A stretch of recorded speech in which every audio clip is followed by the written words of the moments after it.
हम लोग अभी बायोलॉजी देखे थे, उसके बाद फिजिक्स चैप्टर क्या है, बल तथा न्यूटन के गति नियम।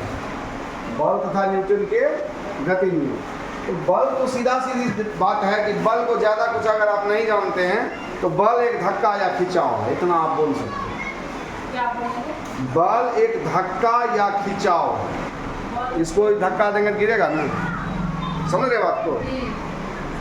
और हम जो लिखाए हैं कि वह बाह्य कारण है, क्योंकि बाहर से ही बल लगता है। बाह्य कारण है जो किसी वस्तु के स्थान, स्थिति या आकार में परिवर्तन कर दे। आटा गोदते गोदते गोदते कैसा बना देते हैं, वहाँ भी तो बल लगता है, आकार में परिवर्तन होता है ना, समझ रहे हैं ना। इस तरह से बल हर जगह कार्य करता है। इसका SI मात्रक क्या होता है, न्यूटन होता है, और CGS मात्रक डाइन। न्यूटन इसका वास्तव में होता नहीं, वास्तव में ये मात्रक इसका है किलोग्राम मीटर प्रति सेकेंड स्क्वायर, लेकिन न्यूटन के सम्मान में इसका मात्रक न्यूटन रखा गया है। यानी इतना बराबर इतना न्यूटन, यानी 1 किलोग्राम मीटर प्रति सेकेंड स्क्वायर बराबर 1 न्यूटन।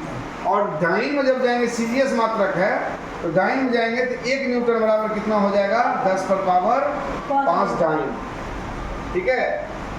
अब आइए, बल कितने प्रकार के हो सकते हैं। बल संपर्क बल और असंपर्क बल, 2 प्रकार के हो सकते हैं। संपर्क बल को हम पेशीय बल और घर्षण बल में बांट सकते हैं, और असंपर्क बल को चुंबकीय बल, नाभिकीय बल, गुरुत्वाकर्षण और स्थिर वैद्युत बल के रूप में डिवाइड कर सकते हैं।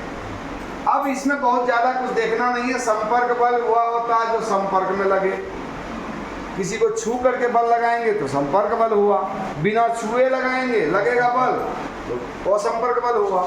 जैसे कि आप चुंबकीय बल देख रहे हैं, चुंबक, ठीक है, दोनों विपरीत ध्रुव के चुंबक को रख दीजिए, खींच लेगा, या एक चुंबक को रखिए, बगल में लोहा रखिए, खिंचा जाएगा। वहाँ तो कोई सटा नहीं, लेकिन खींच लिया। ठीक है। उसी तरह से न्यूट्रॉन और प्रोटॉन द्वारा लगाया गया बल जो होता है वो नाभिकीय बल होता है, और यह सबसे शक्तिशाली बल होता है।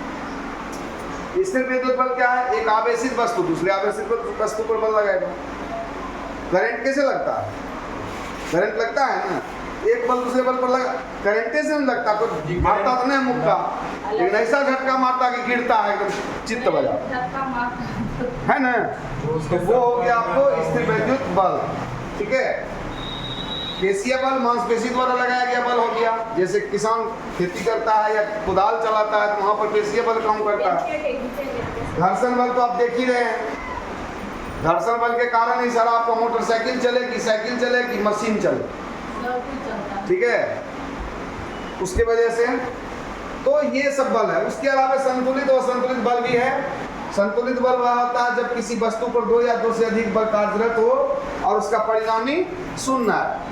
ठीक है, 10 को मिलकर के दीवार पे धक्का मार रहे हैं, दीवार गिर रहा, तो परिणामी क्या आया, 0। तो 0 परिणामी आया तो इसका मतलब वो संतुलित बल हुआ। अगर 0 परिणामी नहीं हुआ तो असंतुलित बल हुआ। ठीक है। अब आगे देखिए,